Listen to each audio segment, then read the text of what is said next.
সম্মানিত উপস্থিতি, আজকে আমাদের আলোচনার বিষয় হবে আল্লাহ তাআলার রাস্তায় দানের দ্বিতীয় পর্ব। আল্লাহ তাআলার রাস্তায় ব্যয় সম্পর্কে আমরা সংক্ষিপ্তভাবে আলোচনা করে আমাদের বক্তব্যকে শেষ করে দেব ইনশাআল্লাহ।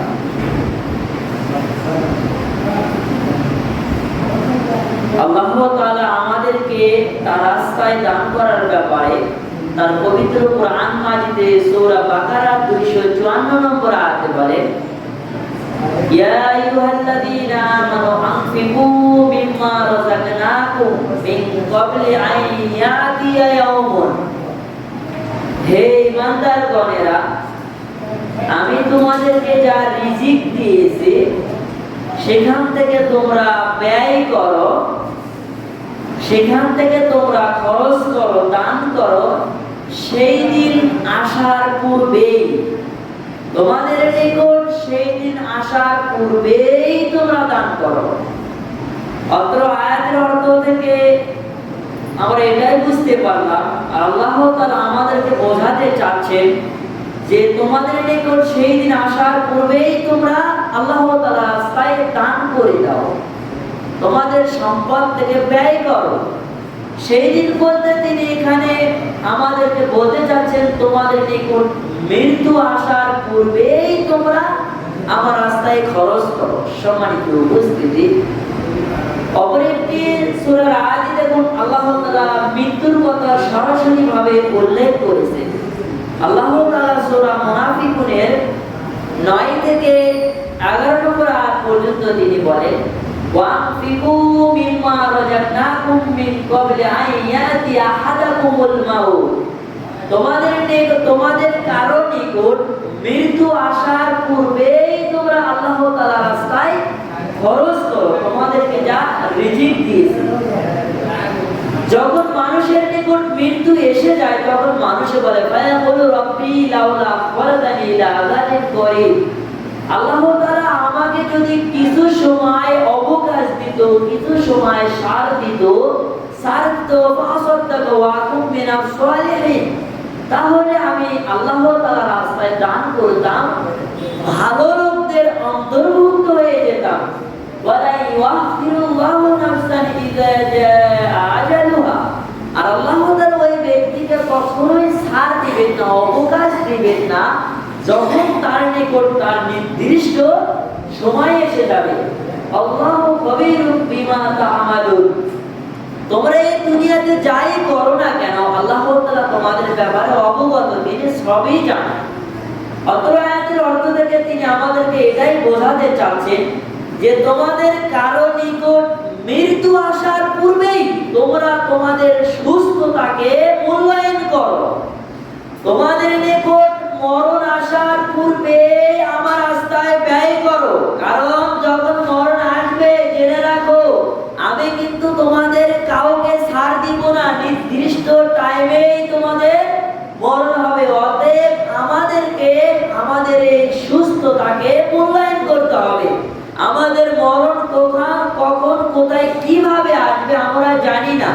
আল্লাহ তাআলা তার পবিত্র কোরআন মাজিদে সূরা আন-নিসার 78 নম্বর আয়াতে বলেন, আইনামা তাকুনু ইদরিকুমুল মাউত ওয়ালাউ কুনতুম ফি বুরুজিম মুশাইয়াদা, তোমরা পৃথিবীর যে স্থানেই থাকো না কেন মরণ তোমাদেরকে ধরবেই, যদিও তোমরা লোহার ঘরের ভেতরে সুদৃঢ় দুর্গের ভেতরে অবস্থান করে, পরেও তোমাদেরকে মরণ ধরবে।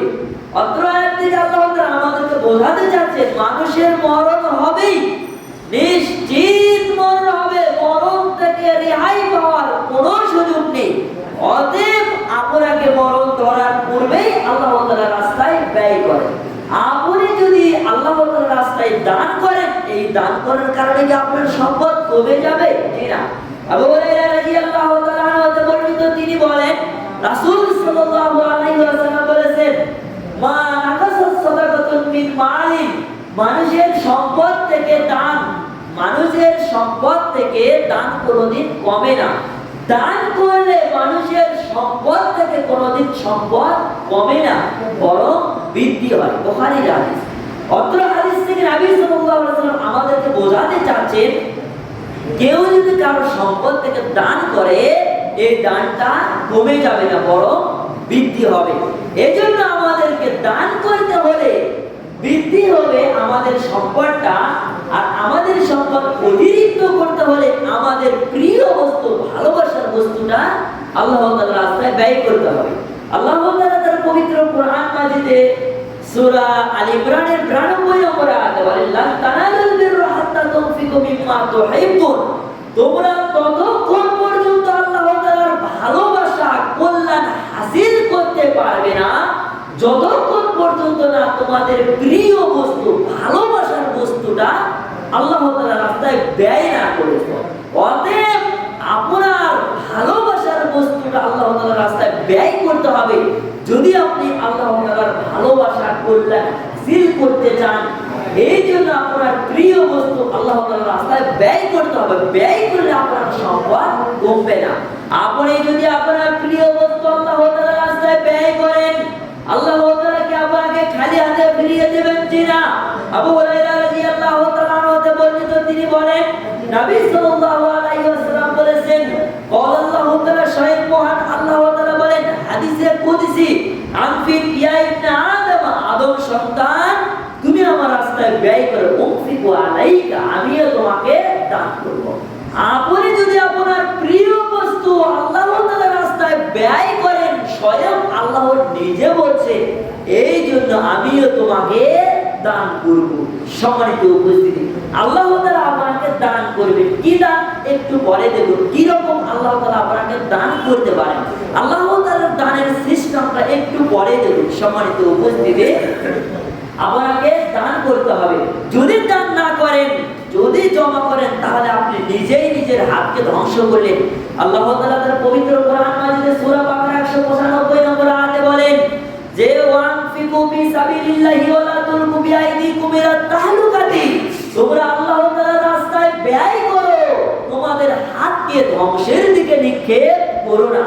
আমাদেরকে আল্লাহ তাআলার রাস্তায় ব্যয় করতে হবে। যদি ব্যয় না করি, তাহলে আমরা আমাদের হাতকে নিজেদেরকে ধ্বংসের দিকে নিক্ষেপ করলাম। এর অংশ জমা করলেন। আল্লাহ তাআলা বলতেছেন, ইন্নামা আমওয়ালুকুম ওয়া আওলাদুকুম ফিতনাতুন, তোমাদের ধন সম্পদ, টাকা পয়সা, সন্তানাদি তোমাদের জন্য ফিতনার কারণ, ধ্বংসের কারণ।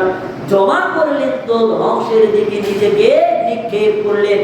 কিয়ামতের ময়দানে আপনার মালে আপনাকে ধ্বংস করবে, সব বিচ্ছু হয়ে বলবে, আনা মালুকা না কাঞ্জুকা, আমি তোমার গচ্ছিত সম্পদ, আমি তোমাকে ধ্বংস করছি। তাহলে নিজেকে কিন্তু নিজেই ধ্বংসের দিকে নিক্ষেপ করলেন। অতএব আপনাকে আল্লাহ তাআলার রাস্তায় ব্যয় করতে হবে। সম্মানিত উপস্থিতি, আল্লাহ তাআলার রাস্তায় যদি ব্যয় করেন, দেখুন আল্লাহ তাআলা আপনার জন্য কি প্রস্তুত করে রেখেছেন। কুরাইব বিন ফাতিক রাদিয়াল্লাহু তাআলা আনহু বর্ণিত, তিনি বলেন, রাসূল সাল্লাল্লাহু আলাইহি ওয়াসাল্লাম বলেছেন, মান আনফাকা নাফাকাতান ফি সাবিলিল্লাহি, যে ব্যক্তি আল্লাহ তাআলার রাস্তায় দান করবে, খরচ করবে, কুতিবাত লাহু বিসাবিমিয়াতি জিবিন, তার জন্য 700টা সওয়াব লিখে রাখা হলো। কেউ যদি আল্লাহ তাআলার রাস্তায় খরচ করে, তাহলে আল্লাহ তাআলা তার জন্য 700টা সওয়াব নির্ধারণ করে রেখেছেন। সম্মানিত উপস্থিতি, তাহলে আপনি কেন আল্লাহ তাআলার রাস্তায় ব্যয় করবেন না? আপনাকে ব্যয় করতে হবে। আপনি তো ব্যয় করতে বাধ্য, কারণ আপনি কষ্ট করে উপার্জন করেন। এই কষ্টের দানটাই আল্লাহ তাআলার কাছে অধিক প্রিয়। আবু হুরায়রা রাদিয়াল্লাহু তাআলা আনহু বর্ণিত, তিনি বলেন, কোন একদিন আমি আল্লাহর নবীকে জিজ্ঞাসা করলাম, আইয়ুস সাদাকাতি আফদালুল্লাহ ইয়া রাসূলুল্লাহ, আল্লাহর নবী, আল্লাহ তাআলার নিকট সবচেয়ে কোন দানটা অধিক প্রিয়? আল্লাহ, তিনি বলেন, জুহুদুল মুকিল্লি, গরিবের কষ্টের দান। এত কষ্ট করে আপনি উপার্জন করেছেন, সেখান থেকে 1 টাকা দান করেছেন, আল্লাহ তাআলার নিকট পৃথিবীর ভেতরে সবচেয়ে দানটা অধিক পছন্দনীয়।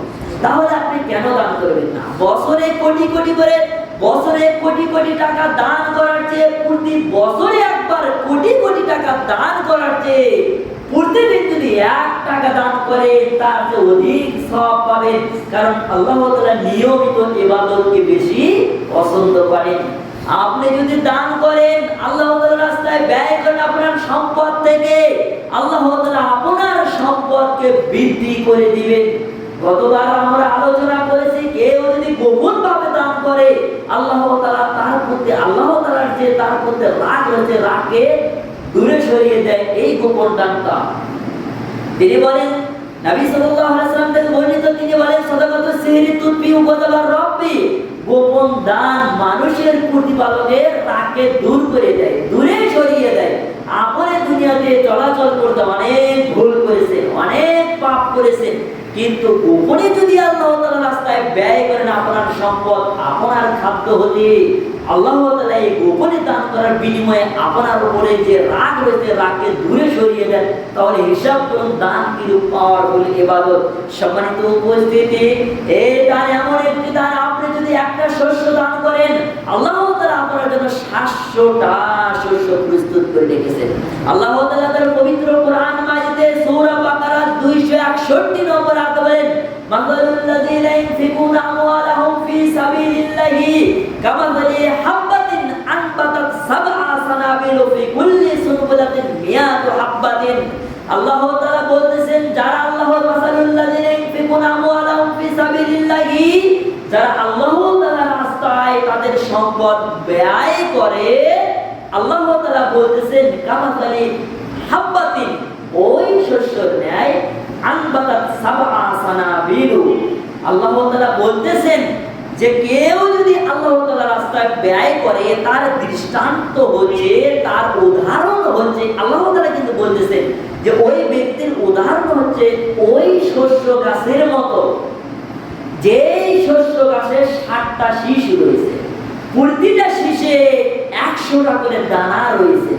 এরপরে তিনি বলতেছেন আল্লাহু ইউযাইফু লিমান ইয়াশা, এরপরে আল্লাহ যাকে ইচ্ছা করে তাকে আবার বৃদ্ধি করে দেন, ডবল করে দেন। অত্র আয়াতের অর্থ থেকে তিনি আমাদেরকে বোঝাতে চাচ্ছেন, কেউ যদি একটা শস্য দানা আল্লাহ তাআলার রাস্তায় ব্যয় করে তার দৃষ্টান্ত হচ্ছে ওই গাছের মতো, ওই শস্য গাছের মতো যাতে 60টা শীষ রয়েছে, প্রতিটি শীষে আল্লাহ তাআলা 100টা করে দানা দিয়েছেন, তাহলে 700টা দানা আল্লাহ তাআলা আপনার জন্য নির্ধারণ করেছেন একটা দানার বিনিময়ে। এরপরে তিনি বলতেছেন দান দেখে পছন্দ করেন, ইন্নামাল আমালু বিন্নিয়াত, মানুষের সমস্ত আমল নিয়তের উপর নির্ভরশীল। আল্লাহ তাআলা নিয়ত থেকে তার আমল কাবার, তার দানা কাবার ডবল করে দেন। সুবহানাল্লাহ। সম্মানিত উপস্থিতি, তাহলে আপনি কেন দান করবেন না? আল্লাহ তাআলার রাস্তায় আপনি কেন ব্যয় করবেন না? দান এমন একটি জিনিস, এই দান এমন একটি ক্ষমতাশালী ইবাদত যা মানুষের কবরের আযাবকেও দূর করে দেয়, এত পাওয়ারফুল ইবাদত। উবাদা ইবনে আমির রাদিয়াল্লাহু তাআলা হতে বর্ণিত, তিনি বলেন নবী সাল্লাল্লাহু আলাইহি ওয়াসাল্লাম বলেছেন, ইন্না সাদাকাতা লা তুদফিউ আন আহলি হাররাল কুবুর, এই দান এমন একটি ইবাদত যা মানুষের কবরের আযাবকে দূর করে দেয়। ওয়া ইন্নামা নিশ্চয়ই ইস্তাজিল্লুল মুমিনু, মুমিনকে ছায়া দান করবে ফি জিল্লি সাদাকাতিহি, তার দানের ছায়ার নিচে। অত্র হাদিস থেকে তিনি আমাদেরকে এটাই বোঝাতে চাচ্ছেন, কেউ যদি আল্লাহ তাআলার রাস্তায় দান করে, আল্লাহ তাআলার রাস্তায় ব্যয় করে, এই দানটা মানুষের কবরের আযাবকে দূরে সরিয়ে দেয়। এমনকি কিয়ামতের ময়দানে যেদিন আল্লাহ তাআলার ছায়া ব্যতীত অন্য কোনো ছায়া থাকবে না, তখন এই দানটা তার দানের ছায়া বলে এই ব্যক্তিকে রাখবে। সম্মানিত উপস্থিতি, এটা হচ্ছে পরকালীন উপকার। দুনিয়ার উপকার কি? একটার কারণে 700টা দানা পাবেন। সম্মানিত উপস্থিতি, আল্লাহ তাআলা আমাদেরকে বেশি বেশি দান করার মতো তৌফিক দান করুন। সকলে বলি আল্লাহুম্মা আমিন। এবারে আমার সংক্ষিপ্ত আলোচনা এখানে শেষ করছি। আলহামদুলিল্লাহি রাব্বিল আলামিন। আমিন আমিন সুম্মা আমিন। আসসালামু আলাইকুম ওয়া রাহমাতুল্লাহ।